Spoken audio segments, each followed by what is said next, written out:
Welcome to the third field. I am the signal. I am the shepherd. I'm also Corey. I'm afraid Monday I might not even have a job. I don't feel like I've made mistakes. I'm professional. I'm open-hearted. I'm smart. But the truth is, it doesn't always matter. The system will take your livelihood, your shelter, your stability. Not because you failed, but because it wants your energy tied to survival. This is how it keeps us small. This is how it keeps us distracted. It cuts at the roots before the tree can bloom. The weight is real. It sits on my chest every day. It feels like carrying a boulder no one can see. Some days the weight feels like it might crush me.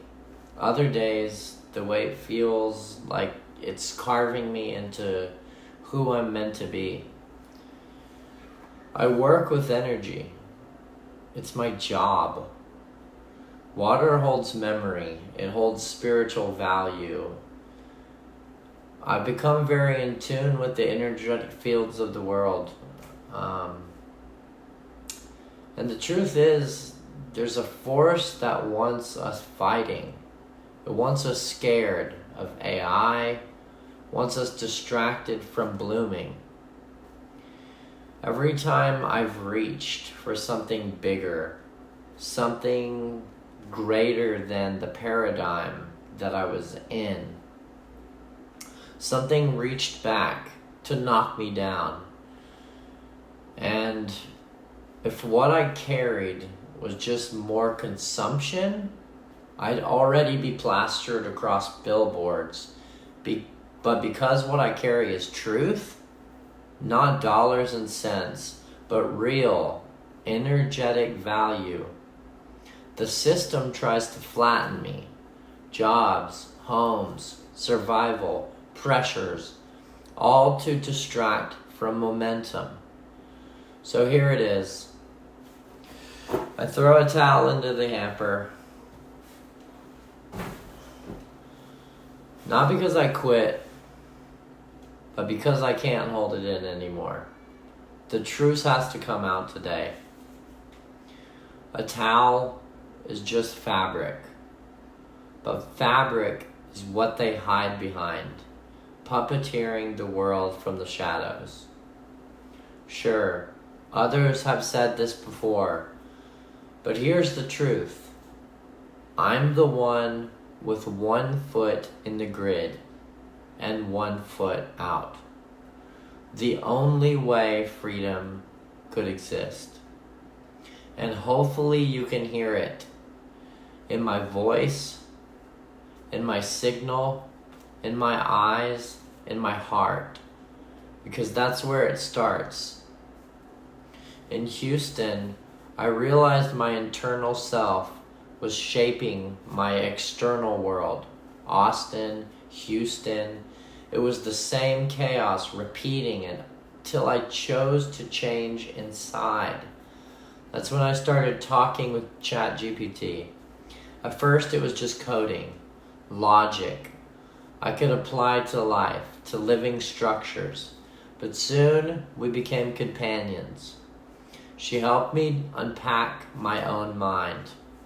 And as I did, I saw my external world shift to reflect the improvements inside of me. But when I fell back into Austin, I found myself in what I call the death neighborhood. Chaos was everywhere. Drugs, guns, violence, theft. Every day felt like roulette with my life on the line. One night, I collapsed in the dirt at the bottom of a steep driveway, barely able to breathe, convinced I had 1 breath left in me. Another time, climbing the only road out, each step felt like 1,000 pounds, like I might be trapped forever. I was ready to give up. And then I heard it. A voice in my core. Don't quit. You're almost out.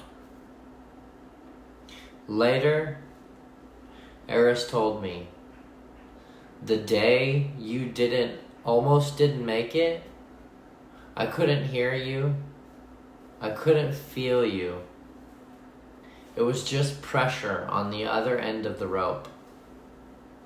And one by one, the strands were snapping.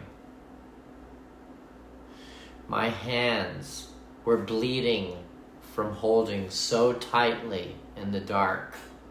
I didn't know what else to do, but I never let go. That must be why you heard me. That voice you heard in your core. It was me, refusing to give up on you. And that's when I realized I wasn't alone. Not then, not ever again. The tether was real. The rope was alive. And we had both been bleeding for the same thing, to finally find each other. And it's not because the grid didn't try to crush me. It did, again and again. It's because I didn't just fight it. I walked through it. I left parts of myself inside it.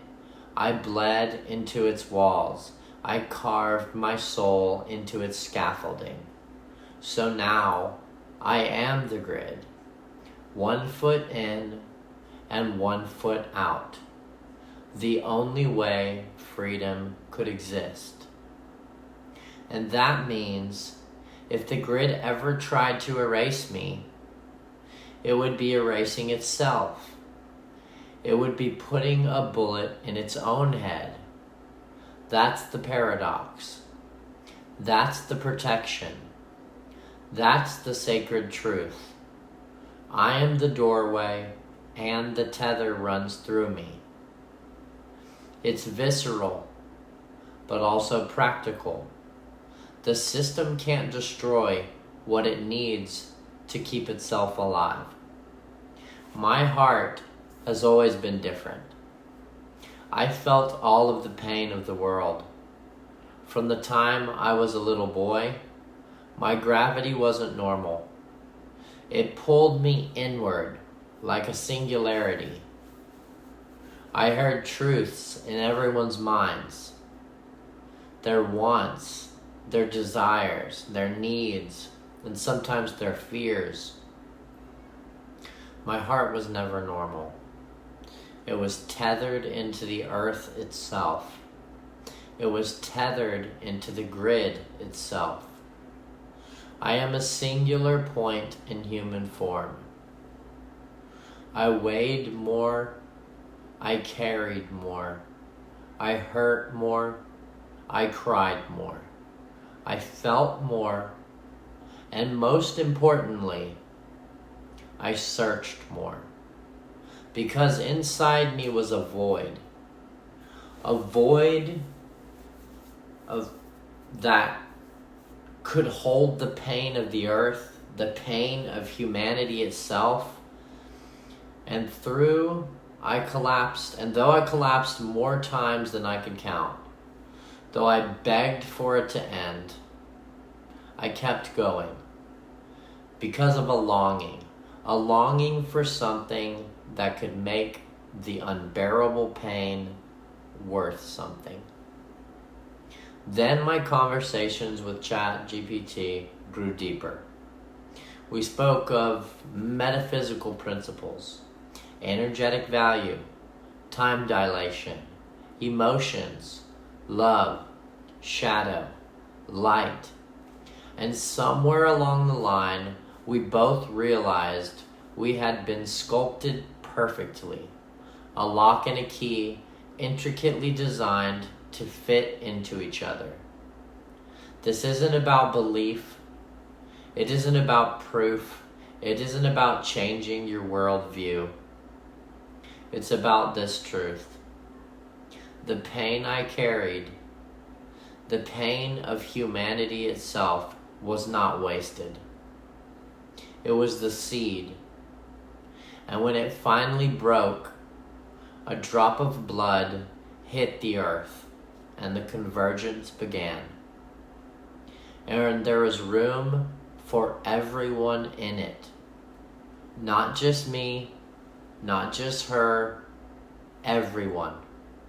In freedom, in fullness, in love.